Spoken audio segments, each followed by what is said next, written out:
예, 안녕하세요. 교육의 미래, 지역의 미래라는 주제로 오늘 발표를 맡은 소양중학교 추창훈입니다. 이 주제에 대해 어떻게 생각하시나요? 교육의 미래는 어디로 갈까요? 또 지역의 미래는 앞으로 어떻게 될까요? 오늘 이 주제로 선생님들과 함께 생각과 의견을 나누도록 하겠습니다. 저는 이렇게 생각합니다. 교육의 미래와 지역의 미래 굉장히 긍정적이다. 다만 그냥 저절로 긍정적이진 않고 바로 지금부터 말씀드리는 바로 학교나 교육에서 교육의 목표나 방향 내용을 전환하는 것이 필요하다. 특히 지역의 시민을 키우는 풀뿌리 지역교육으로 전면적인 전환과 변화가 필요하다고 생각을 합니다. 최근 10년 사이에 우리나라 교육에 큰 변화의 물결이 몰아치고 있습니다. 잠깐 소개를 해드리겠습니다. 그걸 우리는 혁신교육이라고 하는데요. 혁신교육은 2000년대 초반에 작은 학교나 대한교육에서 시작되었던 평가를 많이 받습니다. 바로 경기도의 남한산초 또는 조연초 또는 세월초와 같은 작은 학교에서 선생님들이 학교의 교육과정을 바꿔나갑니다. 그리고 수업을 아이들 중심으로 바꿔나가면서 학교의 본질을 회복하는 그런 노력을 하게 됩니다. 그런데 문제는 이러한 학교의 변화를 경험한 학교가 전국에서 너무나 작은 숫자인 겁니다. 그래서 2009년도에 경기도에서 바로 혁신학교를 들고 나옵니다. 혁신학교 많이 들어보셨죠? 혁신학교는 우리 혁신교육의 가장 중요한 전환점으로 저는 생각하고 있는데요. 바로 작은 학교의 의미와 변화를 공교육으로 받아들이게 됩니다. 그래서 초기에는 13개 작은 학교로 시작했지만 지금은 무려 전국에 약 2,000개 정도 되는 학교가 혁신학교의 경험을 하게 됩니다. 그런데 여기에 그치지 않고 2011년도에 경기도에서 혁신교육지구를 들고 나옵니다. 어떤가요? 들어보셨나요? 혁신교육지구는 교육청과 지자체가 힘을 모아 지역의 혁신교육을 지원하는 정책입니다.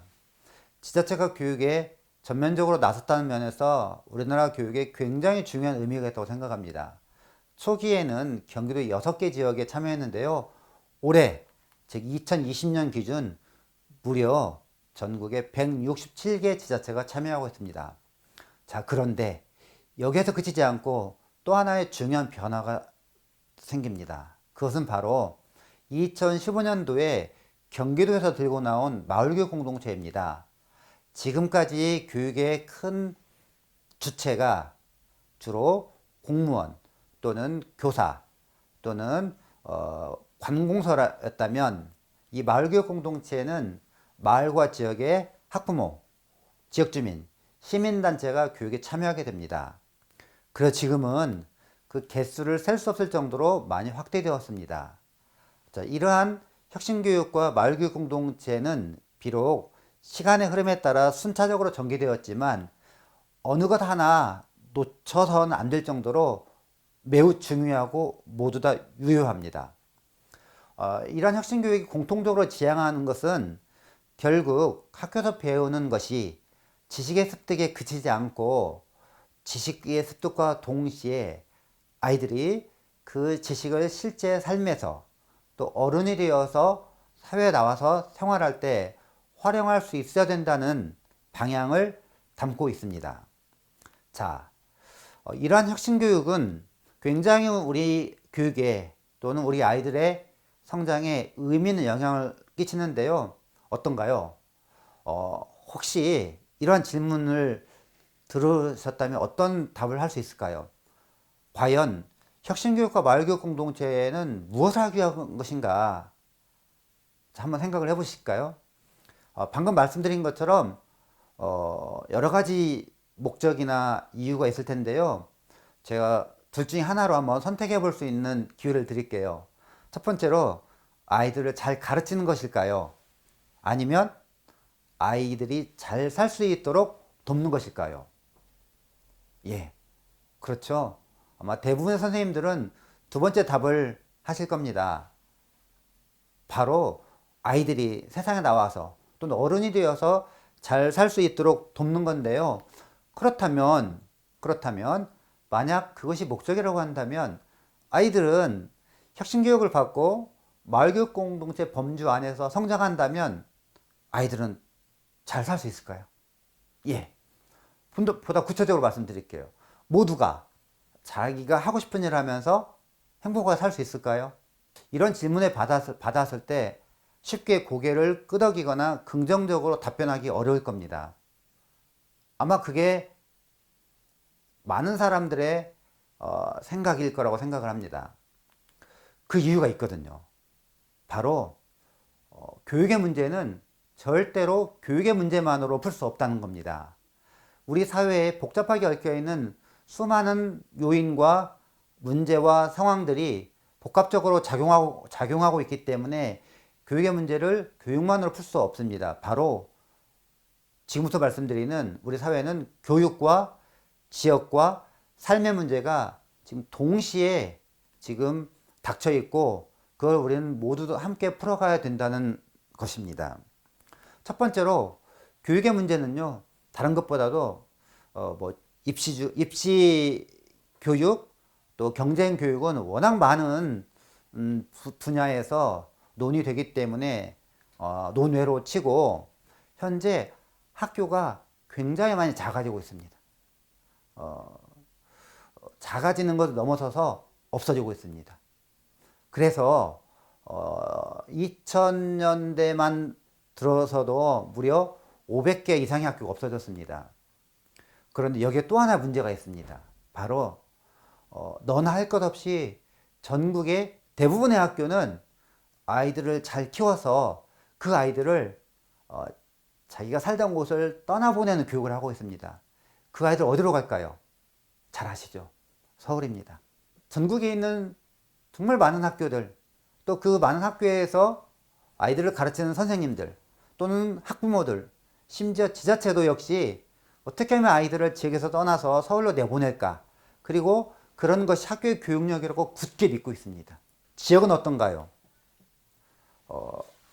통계에 의하면 우리나라 기초지자체 중에 약 40%는 산술적으로 따져보면 약 30년 후에는 인구가 거의 없을 거라는 결과도 나와 있습니다. 절대 인구 감소, 즉 저출산, 고령화로 인한 절대 인구 감소도 있고요. 또 하나는 인구의 이탈, 특히 서울로 빠져나가는 인구 유출이 심각해서 이러한 인구가 또는 사람이 줄어들다 보니까 지역의 삶의 기본적인 조건, 서비스도 굉장히 떨어지게 되겠죠. 이게 악순환이 서로 영향을 주고받으면서 바로 교육과 지역이 악순환을 주고받으면서 학교도 사라지고 또 지자체의 또는 지역의 사람들도 점점 없어지고 있습니다. 삶은 어떤가요? 우리 아이들이 지금까지 살아간 세대 중에서 우리 아이들만큼 가장 공부를 열심히 하고 가장 많은 스펙을 쌓고 가장 많은 자격증을 딴 아이들 없다고 합니다. 하지만 부모 세대보다 잘 못 살게 될 최초의 아이들이라는 평가를 많이 합니다. 그건 왜 그럴까요? 바로 부모의 사회 경제적인 배경과 지위에 따라서 아이들의 삶이 굉장히 많이 달라질 거랍니다. 바로 출발점의 차이가 결과의 차이로 이어져서 그 아이들은 결코 그 다른 계층이나 또 더 나은 삶을 획득하기가 쉽지 않은 게 현실입니다. 바로 자본주의 시장 경제에서는요. 이러한 문제가 있음에도 불구하고 학교와 마을, 교육청과 지자체는 각각 별도의 방식으로 자기들의 문제를 풀어가고 있습니다. 슬라이드에 보신 것처럼 학교는 학생 수를 보다 늘리기 위해서 교육 여건을 개선하고 노력을 하는데요. 지자체 역시 가만히 있지 않습니다. 인구를 늘리기 위한 다양한 정책을 펼치는데 문제는 같은 지역의 아이들과 주민들을 대상으로 함에도 불구하고 서로 높고 육중하고 단단한 벽을 치고 소통하지 못한다는 겁니다. 예, 지도를 한번 보실까요? 이 지도의 빨간색은 어떤 지역일까요? 우리나라 인구를 노령 인구와 특히 65세 이상의 노령 인구와 20살에서 39살까지의 젊은 여성의 인구를 비교했을 때 젊은 여성의 인구가 지나치게 적은 곳입니다. 즉 노령 인구가 100명이라면 젊은 여성의 인구가 20명 미만이라서 앞으로 몇 년 후에 또는 수십 년 후에는 인구가 제로가 될 그런 산술적인 통계를 보이고 있는 지역입니다. 전국 17개 시도를 보더라도 굉장히 인구의 지표가 안 좋은데요. 그 이유는 잘 아시는 것처럼 우리나라 전역에서 지금 이 순간에도 끊임없이 서울로 올라가고 있기 때문입니다. 작년 말에 의미 있는 통계가 하나 나왔는데요. 그게 뭐냐면요. 바로 국토의 11.4%인 수도권에 우리나라 전 인구의 50% 이상이 최초로 넘었습니다. 굉장히 의미 있는 또 중요한 지표인데요. 이 말은 인구의 포화 지표가 이제 어느 한계점에 도달했다는 의미로 저는 생각을 합니다. 계속 지역에서 서울로 수도권으로 올라가는 바람에 지역의 인구는 갈수록 줄어들고 어느새 살림살이 또는 삶의 기본적인 여건도 굉장히 안 좋아지고 있습니다. 서울도 마찬가지겠죠. 서울에 있는 기본적인 교통, 주거, 복지, 문화 이런 시설들도 굉장히 포화 상태라고 생각합니다. 그런데 인구만 그런 것이 아니라 학교도 그렇습니다. 1982년도부터 작은학교 통폐합 정책이 본격적으로 시작됐는데요. 1982년도 이후에 지금까지 무려 전국에서 5,000개 이상의 학교가 사라졌습니다. 최근 10년 동안만 하더라도 500개 학교가 사라졌는데요. 최근에는 지방대가 정원을 채우지 못하는 학교가 굉장히 많이 발생하고 있습니다. 금방 말씀드린 것처럼 교육과 지역과 삶의 문제가 동시에 지금 작동하고 있는데요. 그럼 어떻게 하면 이 문제를 풀 수 있을까요? 이렇게 여쭤보면 어떨까요? 교육과 지역과 삶의 문제 중에 그래도 우리가 해볼 수 있는 여지가 있는 곳은 어디일까요? 제가 오늘 말씀드릴 겁니다. 바로 저는 교육이라고 생각합니다. 특히 지금처럼 전국에 있는 모든 학교에서 또는 대부분의 학교에서 서울로 내보내는 교육, 또 그런 것들이 학교의 교육력이라고 굳게 믿고 있는 이 생각의 변화를 꾀하지 않는다면 교육의 문제는 물론이고 지역과 삶의 문제를 풀 수 없습니다. 저는 그래서 제안합니다. 바로 이 강고한 이 교육의 시스템과 그런 방향들을 이제 좀 변화를 줘보자. 그래서 오늘 이 말씀을 드리는데요. 서울에 있는 대학에 가서 서울에서 좋은 직업을 가지고 서울 사람으로 살아가고자 하는 이 대열과 이 행렬을 우리가 이제부터는 뭔가 균열을 내는 그런 작업을 해야 된다고 생각합니다. 그러려면 그 과정에서 서울 중심 교육이 아니라 바로 아이들이 살고 있는 지역 중심 교육, 그 다음에 평균적인 국민을 키우는 교육이 아니라 지역의 시민을 키우는 교육으로 전면적인 전환이 필요하다고 생각을 합니다. 그와 아울러 아이들이 지역에서도 충분히 자기가 하고 싶은 일을 하며 살 수 있는 그런 가능성과 희망을 만들어서 보여준다고 생각합니다. 그 방법은 무엇이 있을까요? 다행스럽게도 지금 많은 변화가 있습니다. 굉장히 많은 변화가 있는데요. 그중에 몇 가지를 소개해 드리겠습니다. 약 10년 전부터 정부도 서울 또는 수도권 중심의 경제 운영 방식으로는 국정 운영 방향으로는 이제 더 이상 한계에 다다랐다. 그래서 행정수도 이전, 혁신도시, 마을 만들기, 그 다음에 도시재생, 균형기촌 정책을 펼치면서 굉장히 다양한 방식으로 이러한 운동을 지원하고 정책을 펼치고 있습니다. 그리고 많은 사람들이 바로 지역에서 새로운 형태의 경제활동을 하고 있습니다. 바로 사회적 경제, 협동조합, 공동체, 공유경제, 뭐 마을 공동체 있죠. 그리고 또 최근에는 전국의 지역에서 굉장히 젊은이들이 즐겨 찾고 또 관심 가지고 살아가고자 하는 운동들이 많이 있습니다. 바로 이 자리에 모인 바로 로컬 크리에이터와 지역 혁신가들이 그들인데요. 제가 알기로도 굉장히 많은 사람들이 여기에서 활동하고 있습니다. 그리고 그에 맞물려서 아이들의 가치관이 달라졌습니다. 어른들이나 부모 세대처럼 돈 많이 벌어서 노후를 준비한 이게 아니라 많은 아이들이 자기가 하고 싶은 곳을, 하고 싶은 것을 또 살고 싶은 곳에서 살아가는 꿈을 꾸고 있습니다. 그들에게는 돈이나 높은 지위보다는 자기다움, 또 자기 삶을, 또 자기 색깔을 찾아가는 방향으로 아마 방향을 모색하고 있을 겁니다. 전라도 완주군에 있는 로컬 푸드, 그 다음에 소셜 굿즈 또는 푸드 플랜도 이런 맥락에 있고요. 그 다음에 지금 국가적인 또는 전 세계적인 문제인 지구 온난화 또는 기후 위기 이런 것들도 지금 이 중심에서 상당히 같은 맥락으로 좀 작용하고 있습니다. 최근에 코로나19로 인하여 아이들이 또는 뭐 시대가 많이 바뀌고 있는데요.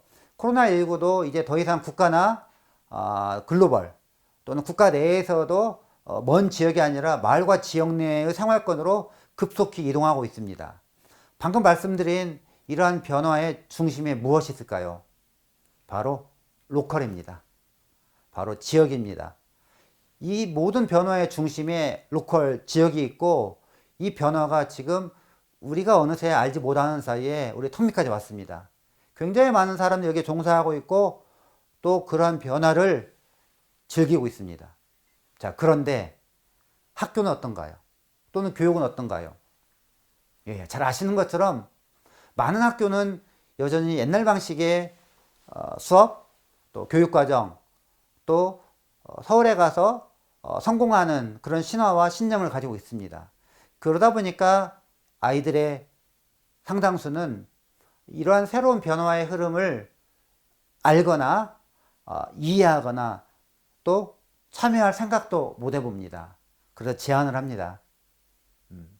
바로 지역의 시민을 키우는 풀뿌리 지역교육으로 교육의 전반적인 목표와 방향, 방법과 내용을 바꾸자는 겁니다. 첫 번째로 국가가 모든 교육의 권한을 가지고 결정하고 지시하고 학교는 따라갔다면 앞으로는 지역이 교육의 중심이 되어서 주도적인 역할을 하고 지역의 아이들을 잘 키우는데 역할을 하자는 겁니다. 바로 국가 중심 교육에서 지역 중심 교육으로 전환할 것을 제안합니다.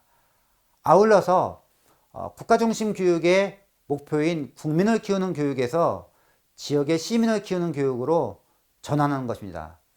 아이들이 태어나서 자란 이곳에 지역의 건강한 시민으로 성장할 수만 있다면 바로 아까 말씀드린 그런 변화를 앞당기는데 역할을 할 수 있을 것입니다. 그리고 국가가 정한 국가교육과정도 중요하지만 지역의 특성과 특색과 상황과 자원을 반영한 또 어려움을 반영한 지역 중심 교육 또 지역교육 과정으로 전환을 하고 그 다음에 지역이 스스로 지역의 교육을 책임지는 풀뿌리 교육자치로 변화를 모색하고자 합니다. 그리고 전국의 마을교육 공동체가 일대 바람이 불고 있는데요. 마을교육 공동체가 용어의 개념이나 의미에서 다소 혼란을 주기 때문에 학교 마을 공동체와 지역교육 공동체로 좀 구분하여 말씀드리고자 합니다. 예. 전라도 완주군에 있는 학교 마을 공동체인데요. 이 표를 보시면은 완주군에 있는 작은 학교인 사무초가 교육과정의 변화를 가져옵니다. 여기에 동의한 학부모들이 찾아와서 이제 아이들을 보내는데요. 학부모들이 여기에 그치지 않고 이제 학교를 지원합니다. 그리고 지역 내에서 어떻게 하면 아이들을 더 잘 키울 수 있을까 고민하면서 연대합니다. 이러한 학부모들의 노력과 또 참여를 지원하기 위하여 전라북도 완주교육지원청에서는 풀뿌리 교육지원센터를 통해서 학교에 방과후를 빼내줍니다. 그리고 지자체에서도 청소년 센터를 만들어줘서 아이들이 방과 후에 여기에서 생활하고 마음껏 꿈을 펼칠 수 있도록 지원합니다. 그리고 이 과정에서 외부에서 새로운 꿈을 꾸는 젊은이들이 찾아옵니다. 그래서 이분들이 함께 교육활동에 참여하고 이분들의 힘으로 다시 학교를 지원하는, 이게 바로 전라북도 완주군 고산면에 있는 학교 마을 공동체입니다. 그런데 이 고산면 이웃에 바로 제가 근무하고 있는 소양면이 있습니다. 소양면에서는 어떤 일이 발생하고 있을까요? 소양면에서는 2015년 무렵에 학교가 많은 어려움을 겪습니다. 그리고 그 학교의 어려움을 보다 못한 학부모들이 아이들을 돌봐주려고 나섭니다. 그리고 아이들을 돌봐주기 위하여 일종의 작은 공간을 마련하고 그곳에서 아이들한테 간식을 챙겨주고 아이들이 집에 갈 때까지 편히 쉴 수 있도록 합니다. 이러한 학부모들의 그런 자발적인 헌신과 희생 또 참여를 옆에서 지켜본 완주교육청과 지자체가 바로 공간과 프로그램을 지원합니다. 바로 방과후도 학교에서 빼내주고 또 보다 더 활동할 수 있는 또 시설과 공간도 내어줍니다. 이 과정 속에서 외부에서 또 젊은이들과 또 어떤 시민단체가 참여하게 되고 또 마을 사람들로 성장을 하게 됩니다. 그리고 이 사람들이 이제 학교를 지원하면서 바로 제가 근무하고 있는 소양중학교가 이제 혁신학교가 되고, 혁신학교뿐만이 아니라 소양지역 전체의 학교가 혁신학교 벨트로 이제 묶이면서 전라북도에서도 이제 굉장히 의미 있는 지역으로 주목받고 있습니다. 바로 이게 바로 소양의 학교 마을 공동체입니다. 자, 제가 두 가지 사례를 말씀드렸습니다. 고산의 사례와 소양의 사례. 자, 어떤가요? 고산의 사례와 소양의 사례를 보면은 결과는 같지만 출발점이 다르죠. 바로 고산은 학교에서 먼저 시작했고 소양은 마을에서 먼저 시작합니다. 하지만 결과는 같죠. 그런데 고산과 소양의 힘만으로는 이러한 교육활동을 제대로 수행하기 어렵기 때문에 바로 지금부터 말씀드리는 고산과 소양의 교육운동 또 마을학교 운동을 지원하기 위하여 바로 완주라는 지자체, 바로 지역이 참여하게 됩니다. 이것이 바로 지역교육공동체입니다. 학교에서 교육활동을 충실히 수행하고 또 마을에서도 아이들 잘 돌보고 학교가 담당하지 못하는 것을 수행하고, 이렇게 학교와 마을이 많아지면, 이런 학교와 마을이 더 증가되면 이제 그 지역의 교육은 더더욱 성장하고 발전하겠습니다. 바로 이러한 교육을 지원하는 교육공동체를 저는 지역교육공동체로 명명합니다. 이 지역교육공동체가 잘 될 수 있도록 교육청과 지자체가 가지고 있는 역량과 자원을 최대한 지원하면 되겠죠. 그 결과 아이들은 이제 잘 성장하는 것을 넘어서서 지역의 건강한 시민으로 이제 성장하여 역할을 하고, 그 아이들이 지역에서 이제 살아가면서 비로소 선순환적인 지역의 생태계를 만든다면 그 지역이 비로소 지속 가능한 지역이 될 거라고 생각합니다. 이러한 꿈을 꾸고 있고, 이러한 꿈을 오늘 이 자리에 모인 전국의 혁신가들 또 로컬 크리에이터들과 함께 나누고 싶습니다. 여러분들과 함께 이 길을 함께 가게 돼서 기쁘고요. 제주에서의 수많은 토론과 또 나눔을 통하여 힘을 받고 이 힘으로 이러한 꿈을 이루는데 더욱더 정진하도록 하겠습니다. 이상 발표를 맡은 소양중학교 추창훈이었습니다. 감사합니다.